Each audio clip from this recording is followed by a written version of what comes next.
Welcome to the Formula Foundation. Previous video में हमने general inner product space में दो वेक्टर्स के दरमियान एंगल फाइंड करने के साथ साथ दो वेक्टर्स की ऑर्थोगोनलिटी को भी डिस्कस किया था। That is two vectors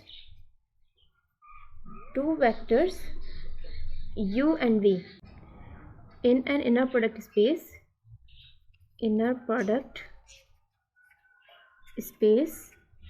are called orthogonal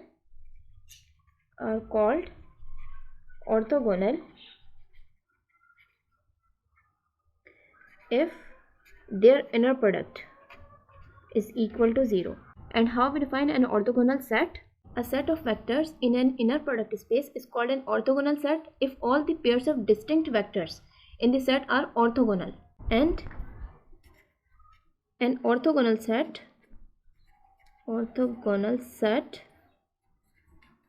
in which each vector has norm 1 is called orthonormal set means दो वेक्टर्स तो ऑर्थोगोनल तब होंगे जब उनकी इनर प्रोडक्ट 0 हो, लेकिन एक सेट ऑर्थोगोनल कब होगा? जब उस सेट के हर दो वेक्टर्स के दरमियान एंगल 90 हो। मीन्स एक सेट ऑफ वेक्टर्स में हर दो वेक्टर्स की इनर प्रोडक्ट 0 हो, then set is called orthogonal. And if all the orthogonal vectors in the set has norm 1, then the set is called orthonormal. For instance, the set of three vectors u1, u2 and u3 in R cube with Euclidean inner product is orthogonal because inner product of each pair of vectors in the set is 0. That is, since u1 inner product of u1 with u2 is equal to inner product of u1 with u3 is equal to inner product of u2 with u3, all are 0. But these three vectors are not orthonormal. Why? Because only vector u1 has norm 1. But you know how we can make this set of vectors orthonormal? If we divide each vector with its own magnitude, then resulting vector will be orthonormal. That is, if we have a vector v, let we have a vector v,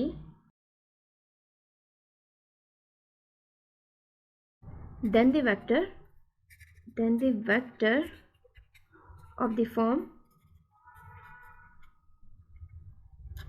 v divided by its norm, this vector is orthonormal. How? The norm of this vector,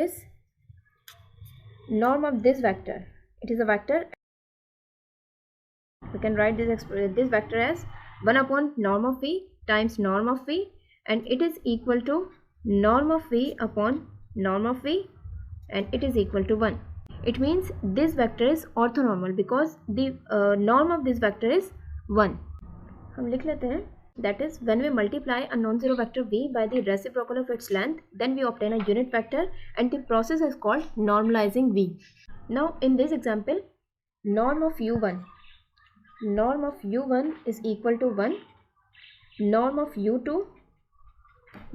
u2 is equal to radical 2, and norm of u3 is equal to again radical 2. Now normalizing u1, u2 and u3 yields v1. What is v1? v1 is the normalized vector of u1. So v1 is equal to u1 upon magnitude of u1. It is equal to 0. Coordinates of u1 are 0, 1 and 0. So magnitude of u1 is equal to 1. So it will be 1, 0 upon 1. It is equal to 0, 1 and 0. Now v2 is the normalized vector of u2. That is, v2 is equal to u2 upon magnitude of u2. It is equal to coordinates of u2 are 1, 0 and 1. So magnitude of u2 is radical 2. So 1 upon radical 2, radical 2 and radical 2. So we have v2 is equal to 1 upon radical 2, 0 and again 1 upon radical 2. It is the normalized vector of u2. Now v3, what is v3? v3 is the normalized vector of u3, so it will be u3 upon magnitude of u3, and coordinates of u3 are 1, 0 and -1. So v3, coordinates of v3 will be 1 upon radical 2, because magnitude of u3 is radical 2, so it becomes 1 upon radical 2, 0 and -1 upon radical 2. It is v3.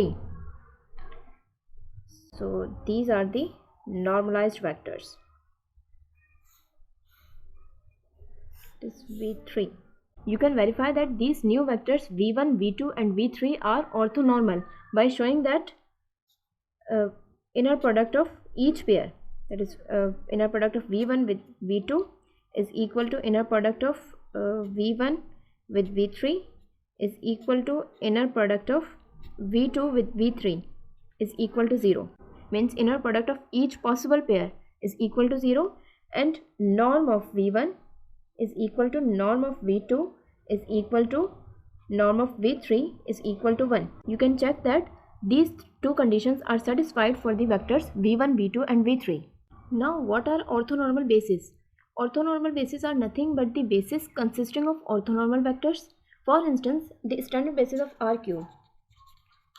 Standard basis for RQ. What are the standard bases for RQ? U1 whose coordinates are 1, 0, 0.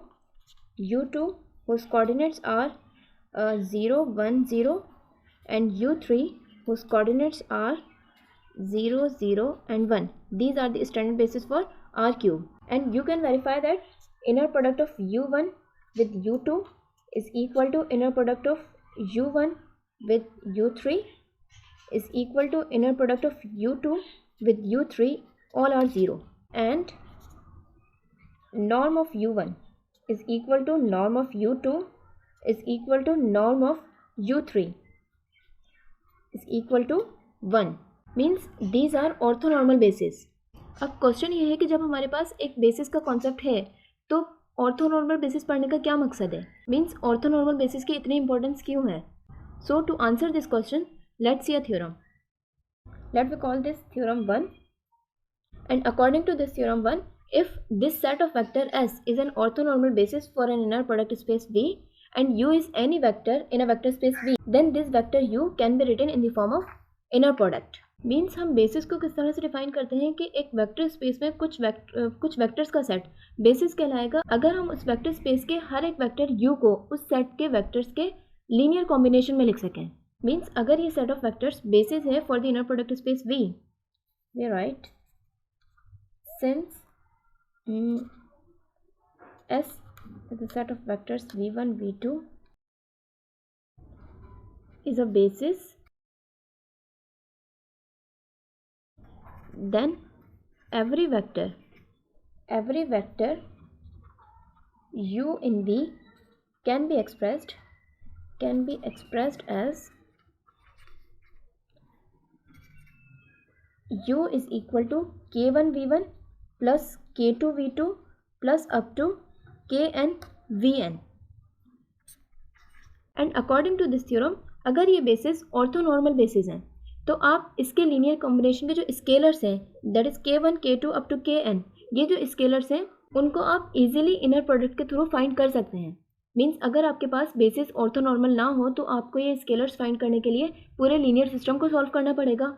लेकिन अगर basis orthonormal है तो आप linear system को solve किए बगैर ये scalars find कर सकते हैं. You know, we write this scalars in the coordinate form. It is k1 k2 up to kn and it is denoted by u of s and is called coordinate vector of u relative to the given basis. Now you can prove this theorem in order to remember it. और इस theorem को prove करने के लिए just आपको सिर्फ ये prove करना है, that is to prove this theorem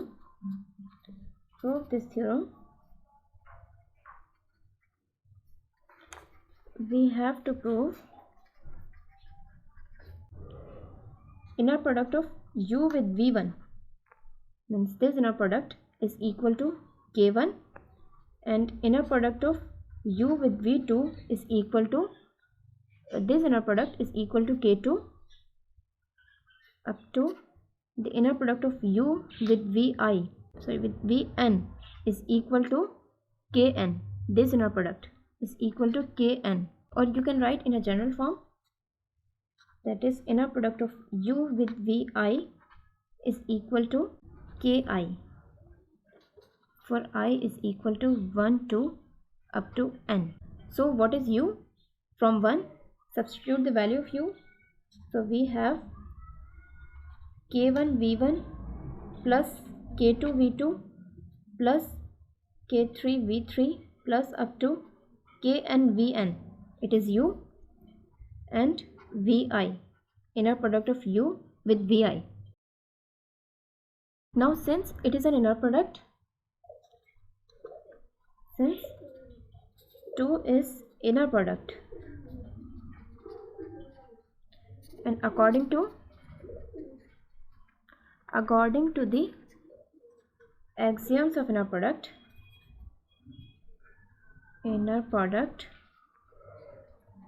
we can write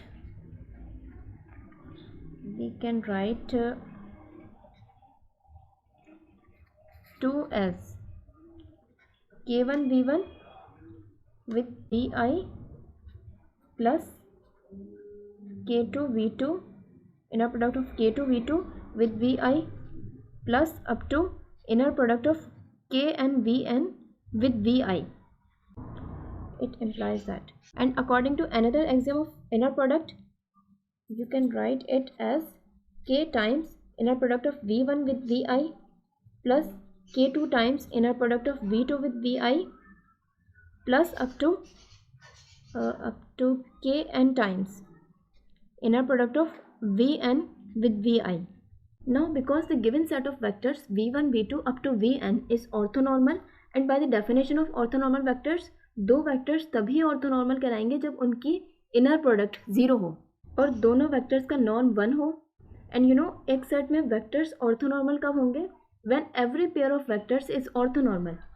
so mathematically, since vectors in a set of vectors v1 v2 up to vn are orthonormal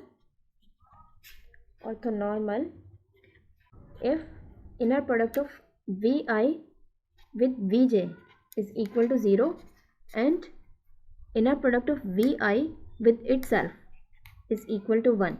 Means distinct vectors की inner product 0 हो but same vectors की inner product means magnitude का square 1 हो. It is the square of the magnitude of v i. अब यहाँ पर k1 find करने के लिए जब आप i इज इक्वल टू 1 रखेंगे तो बाकी तमाम टर्म्स 0 होंगी. That is for i is equal to 1, k1 times the inner product of v1 with v1 plus k2 times inner product of v2 with v1 plus up to kn times inner product of vn with v1. और ये expression किसके equal था? Inner product of u with vi. So it becomes the inner product of u with v1. So inner product of u with v1 is equal to k1 times the inner product of v1 with itself. Because जब आप यहाँ पर vi की जगह v1 रखेंगे तो बाकी तमाम इनर प्रोडक्ट्स 0 हो जाएंगी. So inner product of u with v1 is equal to k1 times the inner product of v1 with itself. And vectors are orthonormal, so inner product of v1 with itself will be 1. It means inner product of u with v1 is equal to k1. Similarly, for i is equal to 2, it becomes k1 times the inner product of v1 v2 plus k2 times the inner product of v2 with v2 plus up to kn times inner product of vn with v2 is equal to inner product of u with v2. So it implies that inner product of u with v2 is equal to k2 times the inner product of v2 with itself. It implies that inner product of u with v2 is equal to k2. Similarly, inner product of u with vn is equal to kn. और यही हमें prove करना था.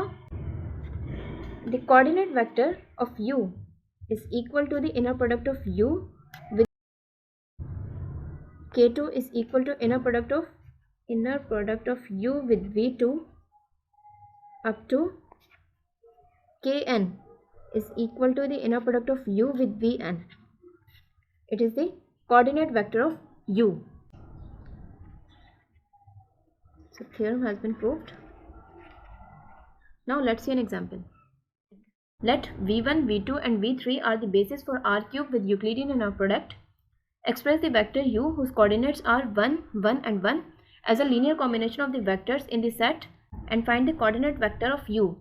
Observe that these given bases are orthonormal. You can verify. So since v1, v2 and v3 are orthonormal,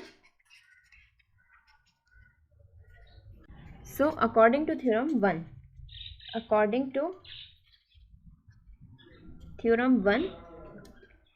u can be expressed as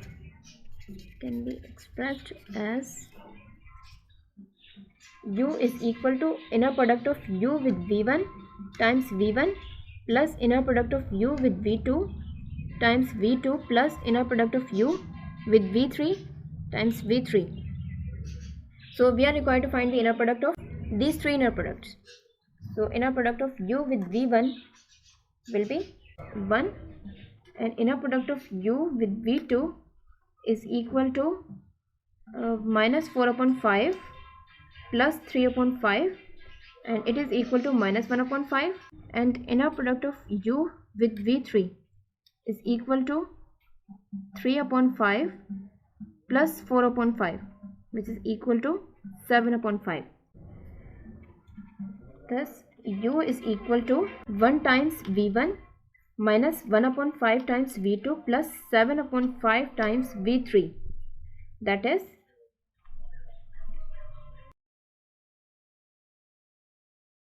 v1 coordinates of v1 are 1 0 1 0 minus 1 upon 5 times v2 whose coordinates are 3 upon 5 plus 7 upon 5 times v3 whose coordinates are 3 upon 5 0 and 4 upon 5, and the coordinate vector